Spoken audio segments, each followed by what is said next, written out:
Hello and welcome to Life Beyond the Numbers, the podcast for people who are curious about how to have a more fulfilling work life. We live in a world largely driven by numbers, logic and reason. But how we feel at work and about our work impacts us, our organisations and society.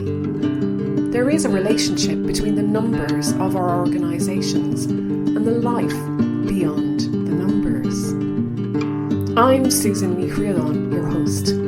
I've lived and worked in many countries. I've met people who love what they do and people who don't. People who bring their full selves to work and people who won't. But one thing that I've learned that is common to us all is that we are all unique and have unique experiences. And it's helpful to know that there are others who think like we do, or have had struggles too, or have gone where we want to go, or can show us things we didn't know. So join me and my guests as we place a lens on the human side of work life by sharing insights, stories and strategies to inspire you to let your uniqueness shine through.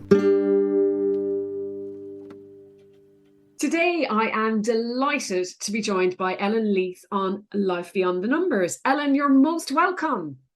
Well, thank you very much, Susan. Thank you for having me. It's great. Usually you're the one interviewing me, so it's really nice to be doing it the other way around.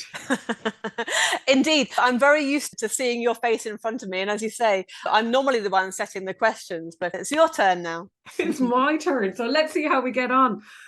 But just before we pressed record, we nearly got into a conversation. I was like, no, let's hold that for this discussion. Because what you've done, I believe, is quite incredible. You started a network back in 2008 and you manage and drive 15,000 key decision makers across a variety of different industries. And so congratulations, because I think that's phenomenal. And what was the motivation to set this up?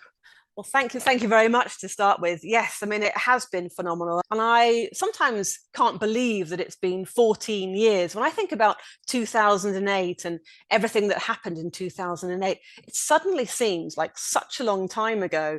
And here we are in 2022, and the network's growing, getting stronger. We're doing different things and we're still really excited about it. I think that's one of the main things. We love connecting people. And you talked about different industries and the different job titles and focus that we include within that network. And for me, that's been one of the most important and exciting aspects of doing it.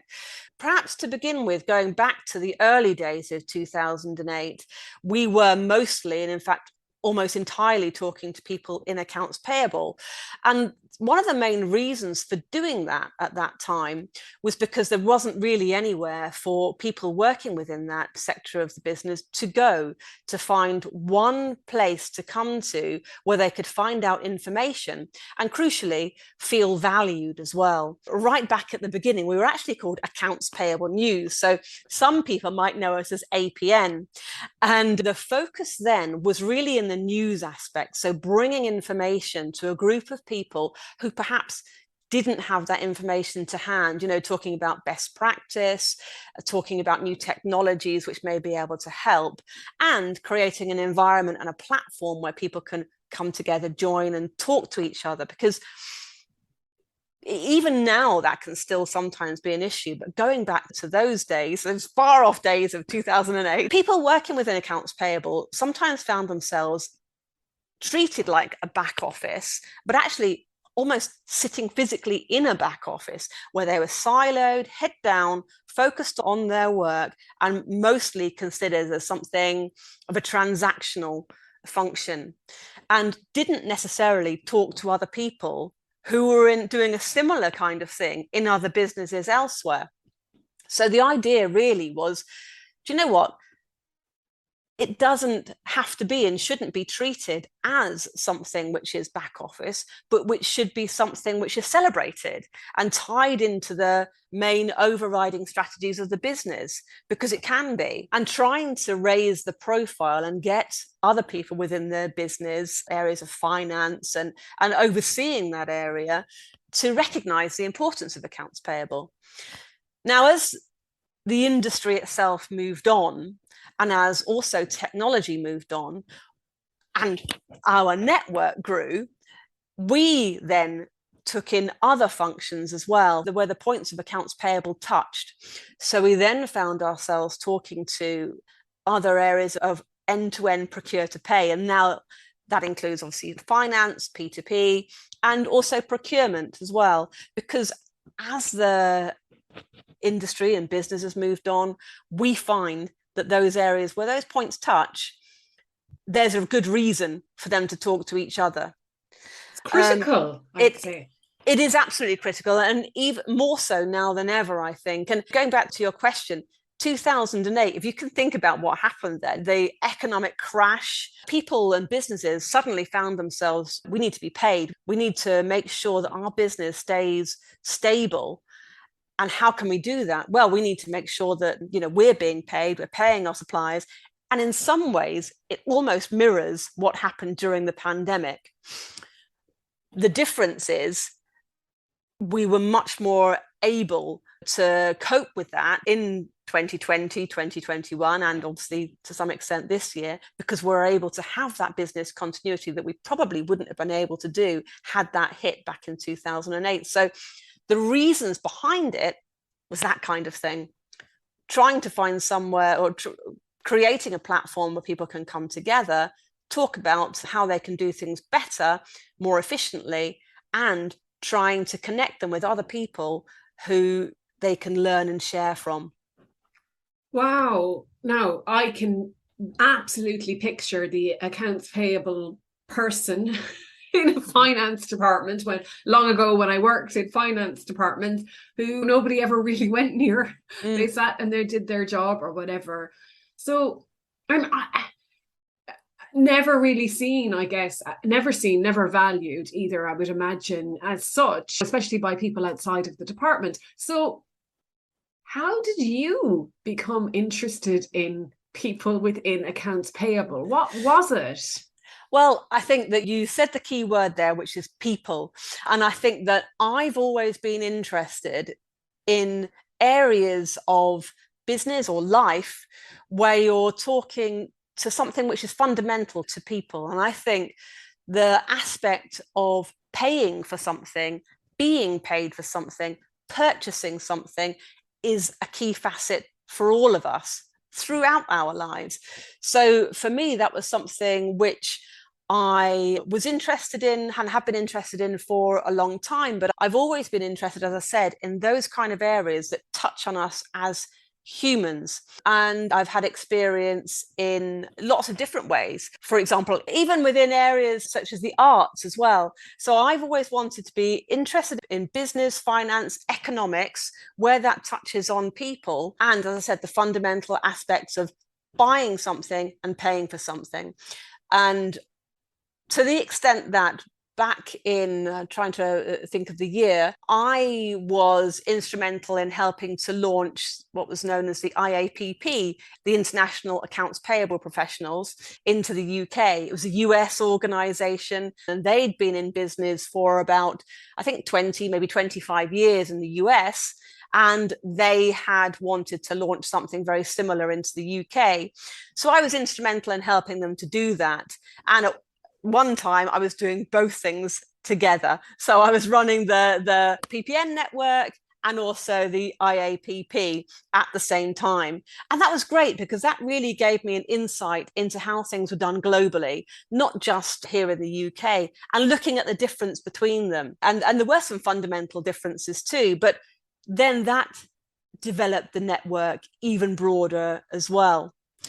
But I think that people are multifaceted, and I'm certainly somebody who has never wanted to be pigeonholed into one particular area. For example, going back a few years, I was working with the Invesco Perpetual and working on the Far Eastern and European investments involved in research and writing the investment reports, for example, and looking at how those investments are going up, going down, etc. And as I say, writing the reports and analysis on the back of that.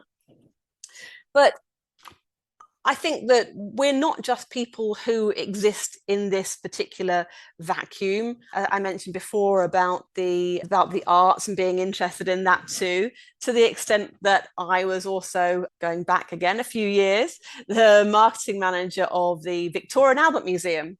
Wow. Which is you might say, quite far removed from purchase to pay and accounts payable.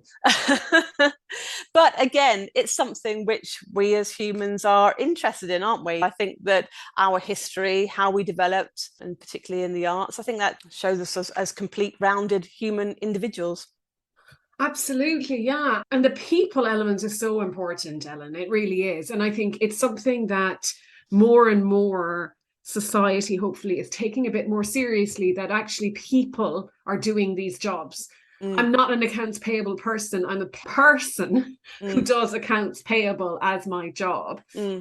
Or I'm a person who buys on behalf of the business or who pays the suppliers, whatever it is. So when you bring the people together, the 15,000 people that, and not necessarily all together in one room, but what brings them together? What do you help them with? What do you give them? What value is there in it for them coming together? I think it's the knowledge sharing, really. And I think that one person can only know so much. If you bring two people in a room, that knowledge is then amplified and it grows. And I think that if you then continue that, it can then become something which is greater than the individual. And I think that you can think you know something inside and out. Like I said, I've been doing this for 14 years. And yet, whenever I meet a group of people within the industry, there's always something that I learn, and there's always something within that room that those people learn as well. And it doesn't really matter how long you've been doing something, because you can't know the complete of anything inside out and back to front. And I think that if you ever think that you do, that's probably the time to stop, because once you stop being open to learning something new, I think you actually start to slide backwards. And that's the idea of the network and the power within it. You want to be able to share your experiences and find out something else, because yes, you might have been working in one industry and one sector for XYZ number of years, but the point of a network and a community is that there are people within that have worked in sectors that you probably never will. But that doesn't mean to say that there isn't something that you can learn from that and bring it to bear on your business. And I've always said that there are two things that I want people to go away from anything that we do at PPN. And one is for them to walk out the door or put the I don't know, I was going to say the phone down, but we don't really do that very much anymore, do we? But click off the link when they've been onto a webinar and feel two things. One, that it's been a valuable use of their time, and two, that they've learned something new. And as long as every single person that comes to one of our webinars, our masterclasses, or the PPN Summit, which you attended earlier on in June and spoke so wonderfully at, as long as people go away with those two things, and I mean every single person, feeling those two things, then I think that's been a success. We've done something successful, and I'm happy with that. Because you have to be able to create something which is valuable for the community, and that they feel it's valuable for them to have come to and have learned from as well. So that's what we put all of our efforts into being able to do. And that includes obviously thinking about things in a new way and making sure that the topics are credible and valuable and forward thinking. You know, it's no point just thinking about, okay, where are we right now? And putting on topics and talking about things that are happening right now. You need to be looking a bit further into the future, so that people who attend your events or come to our webinars or masterclasses or anything that we do, whether that's a blog, for example, they're learning something new, whether that's from me or whether that's from anybody else within the network or from one of our customers or other members, or indeed any of our partners.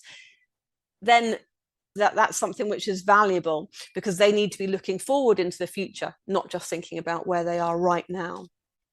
Absolutely. And I think we often, when we're in a busy job, which most people are, it's head down, get on with stuff. And there is huge value from taking a step back and looking to the future and imagining what the future of work can be like. Because it's only when you start to picture something differently that you can connect those dots and also start to make changes, I guess. Two things, and I was at the event in June in London, which was fantastic. It was a brilliant day out, and it was a valuable use of my time, and I learned several things. Good. But one thing that really struck me when you spoke at the beginning, and I think often when you publish posts, curiosity, you speak a lot about curiosity. And the other one was that actually you have to be in the room. And I think that's a point that we forget sometimes, that you're going to miss out unless you're part of the conversation. Yes. Indeed. My Hamilton quote, you've got to be in the room where it happens. Yeah. And I said it at the day, I wasn't going to sing, and I won't sing for you either, Susan. Sorry. Oh, no. I'll save that for another time. Maybe if you come next year, which is the 6th of June, 2023. So in the diary. In the diary. Back at the Hurlingham Club. Yeah. But you're right. You have to be in the room. So you've got to be a part of the conversation. And I think, going back to what we were talking about just now, one of the reasons why we expanded the network, so we're talking to people in accounts payable, we're talking to people in finance and procure to pay and procurement, because those areas overlap and connect, and increasingly they're having KPIs attached to those areas of business where we can actually help each other. For example, straight through processing, or areas around the master supplier file, who's in charge of that, who's looking at that. So there are areas which we can increase efficiency in and experience of if we share that. And I think if you're not a part of that, if you don't think in a collaborative way, or prepared to be collaborative, or a partner to the business where it matters, then you haven't got a voice. So there's no point sitting there and thinking, oh, I wish things were like this, I wish things were like that, I wish I could do that, but I can't. Well, if you don't put yourself forward, or you as a leader make sure that you open that platform to have those different areas of the business in the room, talking about how you should connect and how you as a team can connect, then I think that you are doing yourself a disservice, really. Because going through the pandemic, we're talking about the importance of business continuity and making sure that you've got stability within the business and that kind of resilience that we need. If you're not talking to each other and you're not in the room where it's happening, then you're a step behind others who are thinking differently. Because once we start to share our experiences and voice our opinions, then I think that you're able to do things in a much more cohesive way. And yes, and of course, be curious too. I think for me, they're part of the same thing. Because if you're not a curious person, or you're not a curious business, you're not going to be in the room where it happens. And so it's about opening yourself up to possibilities. And I always say to my children, because they say, oh, I'm not sure of this, I'm not sure of that. And I said, well, if you go and place yourself in that situation, then the thing that you're hoping for might happen. If you don't place yourself in that situation, it 100% won't. That opportunity won't occur for you. So you've got to be around and in the room to actually take advantage of opportunities which are coming your way. And I think being curious is a part of that. And life is so much more fun when you're curious, I think, anyway. No, I think so as well. And I suppose that's part of one of the reasons why I've done the variety of things that I've done. There's a common thread that goes through them. But I think that it's about being curious and wanting to find out about the things that matter to us as human beings. Yeah, and as you were talking just there as well about rather than thinking about it, actually voicing and talking about it, it reminded me, I saw a quote, somebody did something on LinkedIn today where they said, you can't plow a field by turning it over in your head. Mm-hmm. And it's exactly what you're speaking to there, really, that actually, opportunities, if it's there and you don't seize it, well then, yeah, absolutely, it's not going to work out for you. Oh, and it's about actually helping other people within your team or encouraging them to be curious too, because what you're talking about there, if somebody is churning over these fields within their head, you want to hear what those churns are, perhaps not absolutely all of them all the time, but you certainly don't want that person to feel like they can never share those, or when they've shared them before in the past, you've said, oh, no, not now, or that's a ridiculous thing, or you don't want to hear from them. That's actually squashing curiosity within your team. And I think once you start to do that, you lose that talent because they'll soon go elsewhere. They'll either feel so dispirited that they no longer are looking forward to the future and thinking about things that they can do, or they'll be looking elsewhere to go and take their curious mind in another organization. And you don't want to be left with all the people in your team who lack that kind of curiosity, because how will the business progress if that's the case? Totally. And I think you're speaking to kind of the disengagement as well, that we see those numbers, like if 80% of people aren't happy in their jobs, I would think a lot of it is down to the fact that they aren't listened to and their ideas aren't welcome. So it's so easy, isn't it, to just let people talk and let people bring forth what they're thinking. And I used to always, like, when somebody new joined as well, it's always a great opportunity to kind of shake up the way we're doing things around here, because you do, especially in accounting and finance, I think, and probably a lot of other jobs that are process driven. Once you get into the process, you tend to think, right, that's perfect now, and we won't rock the boat. But actually, things can always improve. Well, we're always talking about transformation, and the thing is, we talk about our P2P Transformation Summit, and the reason why we've had 8 of those is because a process is never transformed. A transformation is itself a process, and you never really get to the end of it. And you might think, oh gosh, that's a slightly depressing thought, if I've got to keep on transforming forever and ever. But actually, the flip side to that is it's quite exciting. Humans, no, we don't like change, but actually it's quite good for us when we do. Yeah, the whole change thing is fascinating, because our initial reaction is often just no, because we like to be able to predict what's coming next. It's just the way we work. But once we know, and once people bring us with them into the change and make the story for change, then that changes. Well, exactly. I mean, I think probably it's to do with control, isn't it, as well? I think that once you feel in control of a situation and you understand why something's happening, then you feel more able to go with the flow. And I think that's probably a lot to do with feeling enabled to make that change. And maybe it's the leader's job, or someone on the exec team, to make sure that change, if say, for example, you're talking about a new implementation or a new policy, it's the leader's job in that situation to make sure that whole change management piece is right up there at the top, and it's not just an afterthought. I mean, it always amazes me still that no matter how many times we talk about this topic, there are still plenty of people who will say, well, yes, we did implement a new technology solution, and we did involve the people who are involved in procuring it, and perhaps the exec team as well. But the end users weren't actually included in that conversation.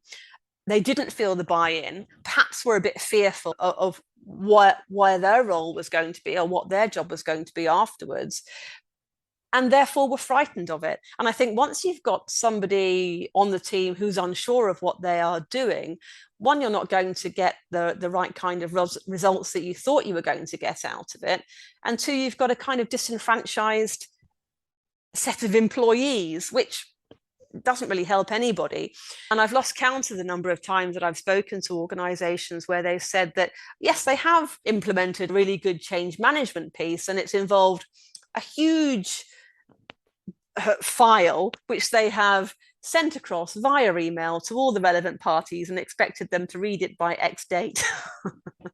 You can't see my face now, but like I've just kind of dropped, and well, Ellen can see me, but it's kind of like, oh my God, because I know it's the whole talking to people and bringing people with you. And also I think with change, we're losing something, we're letting go of something, and that has to be respected as well. Yes. And that is a piece that we often forget about. You're right, like the transformation is constant, change is constant, which is exciting and can be exhausting, but it's also, as long as it's not change for change's sake, but you can see the progression. And I think technology is a huge part of that, Ellen. And tech humanism is something that I know you talk about. So what exactly is tech humanism? It's about remembering that we are all humans at the center of all of this, because I think that a lot of the times when you're going through a technology implementation, perhaps naturally you think of it purely as a technology piece. You involve the IT department and you think about it in terms of a set of processes. Which process are we going to automate here? How are we going to get more efficient at doing this? And looking at the KPIs purely as a reporting process. And there's nothing wrong with that. You have to have those things as well. But I think, like we were talking about just now about the change management piece or the change management element within that, it still is often left to the very last point. And it should be something which is brought back up to the very forefront. And before you think about the technology, you should think about the human experience. And that goes back, I think, to thinking about why something is being done. And that doesn't mean just why from a tech perspective, but why for this particular department or team should they do it? Which people in that team are you wanting to include in this? And why should they, as individuals, as people that you know, why should they do it? And that also includes the suppliers that you're talking to as well. There's no point putting a technology solution in place and not thinking about how it's going to affect the supply. So they've got to be brought in on this as well. And thinking about it as them, not as a bunch of suppliers, but as people and relationships within that. But tech humanism goes a little bit beyond that as well. It's thinking about the technology itself. And so when you are building the technology, you should be thinking about the human element of it as well. So how is this technology going to be? And this is for the technology providers. They should be thinking about it right at the beginning. How is this technology going to be used? And it's funny actually, because my daughter at the moment, my youngest daughter is in the air flying off to Greece. And she's not a fantastic flyer, it has to be said. But since the pandemic, or perhaps during the pandemic, do you remember flying pre-pandemic? There would always be somebody, air stewards, with the trolley. Would you like a cup of tea? Would you like a cup of tea? Would you like a hot beverage? All of those things. And she actually found that really comforting. As somebody who is not a great flyer, she actually found the human voice and the softly spoken and the very maybe mundane element of doing that reassuring. Since the pandemic, you really don't see very many people on the plane, and everything like a cup of tea or gin and tonic is ordered via an app.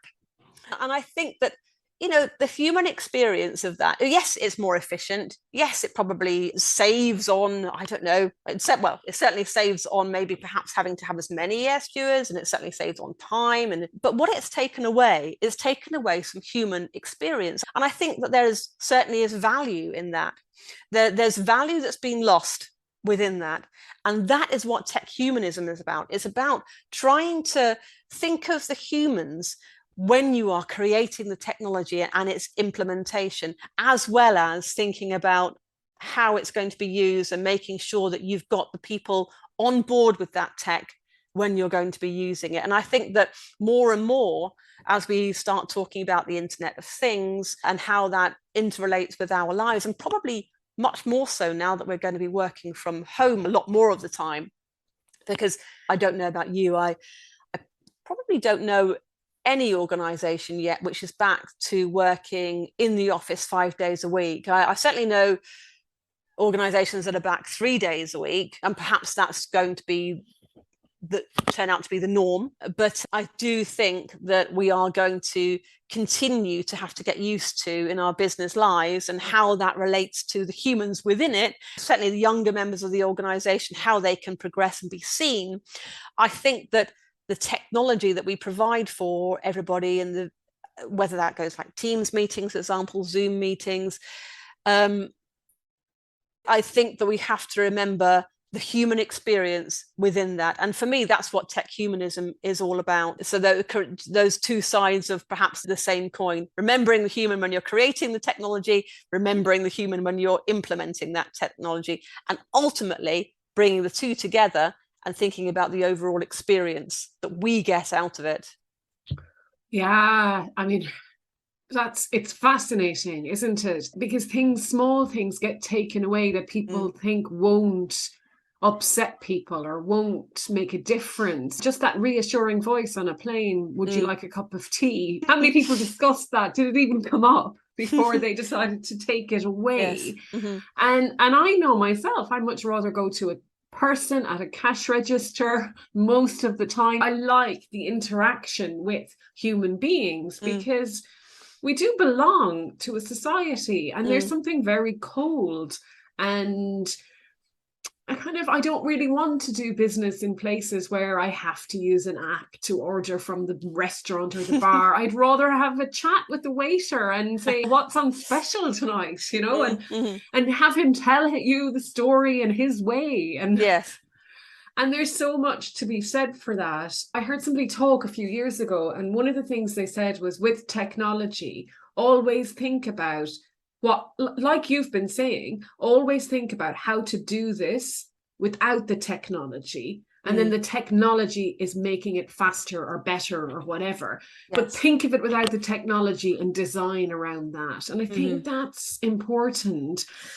But we spend so much money, Ellen, on technology. We would rather probably spend way more on a new system than on training staff or on investing in people and helping them to do their job better. Do you have any thoughts about that one? Well, I think really what should happen, and what doesn't always happen, is that people should look at their processes first of all and really map them out and see where they tie in to the business outcomes as well. Because just because you're running things a certain way now, doing it faster doesn't necessarily mean that it's going to work better with the strategies that you have. So you should be looking at your processing first before you implement any technology solution, because you could find that the data within it actually isn't as clean as you think. So you could actually find yourself speeding up the errors within the system as well. And if there's any fraudulent activity going in there, that's what you're speeding up as well. So I think it's really very important to think about the humans that are within the processing as well. And fraud, I mean, it's a word that probably raises people's blood pressure when they hear it and sets off alarm bells and everything. But I mean, it is a reality of the world that we live in, and the fraudsters get smarter by the day, or they try new things at least. Is there an antidote to fraud? Well, I mean, it might be true to say that you can never absolutely get rid of it, but what you can do is be more aware of it and certainly think that it could happen in your organization. And I think that's one of the key factors which businesses tend not to think. I mean, even when we're running webinars on the topic, you just know, or masterclasses on the topic, you just know that people within that room probably think it doesn't happen where they are. But if that was the case, it would never happen anywhere. So I think the first and foremost thing to think is, well, actually, it probably can happen in your organization. But what you can do to look out for it is to make sure that your controls are in place. Perhaps you can implement some technology solutions to help you with that as well. Segregation of duty. And because what tends to happen, certainly when there has been insider fraud, is this person who is actually doing it is the person who's implemented those processes in the first place. So a lot of the time it's the finance director or the CFO. Sometimes it's collusion, so they're working with a known supplier, or sometimes it's just siphoning off those funds into one of their own accounts. The thing to remember actually is they haven't always set out to do it right from the start. You tend to think of a fraudster as being somebody, there's this person in a dark coat, and they're coming in, and there's somebody terribly evil that's coming into your business, and they're doing this, and they've set out to do it from day one. Actually, 9 times out of 10, it's somebody who has been in the business for some time, normally upwards of 6 years, and they have perhaps done something by mistake, and it's gone through, and wow, I can actually do that. They found a glitch in the system, and where they found that glitch, they continue pushing at that, continue siphoning funds through that same route, and it becomes something which then becomes easy for them. You tend to find that it's something which happens over the course of 2, even 5 years before it's found out. And normally it's only found out when that person either leaves, retires, or goes on holiday. Because as I said, it's quite often the person who is in charge of setting those checks and balances up who is actually doing it. So I think you can look out for some red flags. For example, if you're suddenly getting a lot of invoices that sit just under an approval level, for example. And as I said, they're not necessarily the most clued up of criminals. There's quite often an excess of invoices which are rounded up, the excess of invoices which are ending in 0 or 5. Perhaps somebody who's coming in very early and very late. That's actually one which is hard, because if you're a finance director or a CFO, quite often you're doing that anyway. But there are telltale signs, and there are certainly things that you can do to help prevent that. And whether we can actually stop it altogether, probably not. But if you make sure that your controls are tight enough, you can probably help it from happening in your own organisation. Yeah, absolutely. People are always coming up with new ways of doing things, and that includes new ways of ripping people off. It's not everybody, not everyone is out to rip everyone off, no. But it is part of who we are as people. Well, sometimes looking at your invoices and you're noticing a large number of duplicate payments, for example, doesn't necessarily mean that it is fraud. It can be just error. Like I was saying, the opportunity, but it's where people then suddenly see, well, okay, do you know that duplicate payment has gone through that time. Perhaps if I issue another, that's when it becomes a fraudulent activity. But even if you are only looking at your controls to stop yourself and your business from creating those kind of errors, then you're going to automatically create all sorts of other efficiencies as well that perhaps you're suffering at the moment. You've got all these errors going through. Your fraudulent checks should actually stop you from producing those errors as well. Absolutely. There's so much, isn't there? I think a lot of times people think that people who are working in finance teams or procurement teams, accounts payable, whatever it might be, just do very simple stuff. But the world is complex, and there are a lot of interconnections that really people need to be aware of. And you need to be able to reason this stuff out without technology, so you know what you're looking for as well. I think that's the other thing. And I think as well, the more that you're able to implement the right kind of processes within your organization, you give people that autonomy that we were talking about earlier as well, because you're enabling them to have visibility into their process, because you're putting these solutions in place, whether that's just processes themselves or whether that is a technology solution.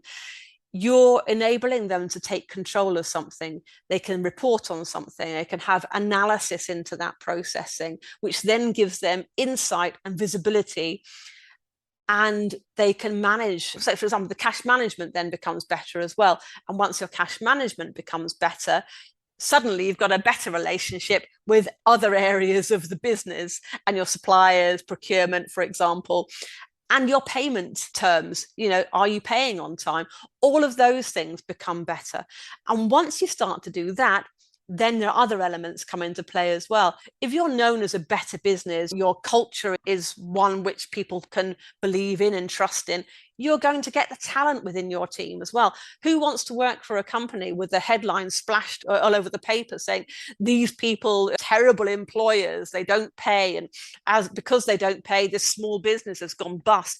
Who wants to go and work for a company like that? Because if they don't pay their suppliers on time, guess what? How are they going to be treating you as an employee? What kind of ethos does this company have? It gives off all the wrong signals. So you're not going to have the talent that you want within your team. And that even goes for technology too, because once we're becoming more and more digital, you want to be able to have people within your team who are digitally aware. If you're a business that's not paying on time, for example, that's a big red flag for people who are coming into your team thinking, actually, do you know what? This organization can't be one which is forward thinking, digitally aware, because if they were, they wouldn't be like this. And the bigger the company is, that the sort of the more big that profile is. So I think that that large businesses need to be very careful in the future, because you can no longer hide behind those bad practices which you may have been able to hide behind before. Yes, and like hurrah to that as well, for all the reasons you've said. And Ellen, one of the things that P2P does, the network does, is the annual awards. And it's brilliant that people can nominate themselves, their teams, their organizations for awards. And what are some of the things that people are doing to win these awards? Well, we love to talk about success at PPN. And I think particularly over the last couple of years during the course of the pandemic, where we've all been, really challenged, and particularly the procure to pay teams have been massively challenged at paying their suppliers on time. And suddenly, if you think about it, casting your mind back to 2020, these are teams that never for once imagined that they'd be working from home, and they suddenly had to uproot themselves and continue to process that business, continue to pay their suppliers on time and to terms, and really innovate how they were doing that. So the awards, actually, it's funny because I was saying that we've been running the P2P Transformation Summit. This is the 8th one, which you were at back in June. But we've actually been running the awards for a year or so prior to that. We were doing them entirely online. So this is right at the very heart of what we do, is celebrating the success of people within our network and wanting to, and again, going back to the very initial start of this conversation that we had, wanting to raise the profile of people working within that area of the business and making sure that they've got a voice. So if you can then celebrate the things that they're doing, but not only just say, you know what, well done, but shout about it, have it up there, put it on LinkedIn. They offer an award for this because I think it's something worth celebrating. You're not a purely transactional person or area of the business. You are a key element sitting right at the heart of everything that your business does. So from that respect, we offer a number of different awards, for example, a P2P Team of the Year, Innovation in Supporting the Business, Outstanding Contribution to P2P, and of course our Manager of the Year award, including our Leader in Finance Transformation, and our PPN Award for Excellence as well. This year, we found people, organizations doing all sorts of things, from obviously transforming their processes, moving from a more manual type of process into that more digital world, and also doing the kind of things that we talk about a lot of the time on PPN, partnering with the business, becoming a holistic end-to-end procure to pay or source to settle department. And people are really doing that now. We ran some research at the beginning of the year, and we found that 29% of organizations are aiming to move that way in the future.